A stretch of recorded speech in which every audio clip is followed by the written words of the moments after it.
ஹெல்தியான high protein பன்னீர் pasta எப்படி செய்யலாம்னு பார்க்கலாம். அதுக்கு முன்னாடி ஒரு வெஜிடபிள்ஸ்லாம் வந்து கொஞ்சம் வதக்கி வச்சுக்கலாம். அதுக்கு ஒரு பேன் எடுத்துகிட்டு கொஞ்சம் எண்ணெய் இல்லை பட்டர் சேர்த்துட்டு கார்லிக் சேர்த்துட்டு ஆனியன் ஸ்லைஸ் பண்ணதையும் சேர்த்துக்கோங்க. அப்புறம் கேப்சிகமையும் நல்லா இந்த மாதிரி நீட்டமாக கட் பண்ணி அதையும் சேர்த்து நல்லா மிக்ஸ் பண்ணி வதக்குங்க.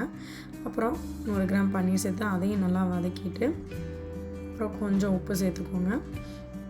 1 டீஸ்பூன் பிளாக் பெப்பர் சேர்த்து அதை நல்லா வறுத்து எடுத்து வச்சுக்கோங்க. அப்புறம் ஒயிட் சாஸ் செய்யலாம். அதுக்கு ஒரு பேன் எடுத்து பட்டர் அப்புறம் துருவின கார்லிக் சேர்த்து 1 டேபிள் ஸ்பூன் கோதுமை மாவு சேர்த்துக்கோங்க. அதையும் நல்லா மிக்ஸ் பண்ணிவிட்டு கொஞ்சம் தண்ணி சேர்த்துக்கோங்க.